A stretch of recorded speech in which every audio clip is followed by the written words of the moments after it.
శుభ్రతలోపంతో నూజివీడు మండలం సీతారామపురం గ్రామం వద్ద ఉన్న పోలవరం బ్రిడ్జిపై పేరుకుపోయిన మట్టిని శుభ్రం చేసిన మరిబందం గ్రామ ప్రజలు. గత 3 రోజుల నుండి ఎడతెరపు లేకుండా కురుస్తున్న భారీ వర్షాలకు సీతారామపురం వద్ద ఉన్న పోలవరం వంతెనపై మట్టి పేరుకుపోయి వర్షపు నీరు నిలిచిపోయి వాహనదారులు ప్రజలు తీవ్ర ఇబ్బందులు పడుతున్నారు. ఈ సంఘటన చూసి సేవా దృక్పథంతో పోలవరం బ్రిడ్జిపై పేరుకుపోయిన మట్టిని శుభ్రం చేసిన మరిబందం గ్రామ ప్రజలు.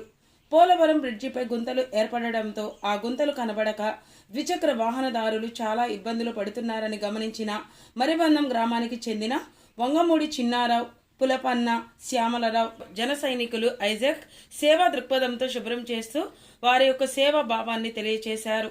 అది చూసిన ప్రయాణికులు వారిని అభినందించారు.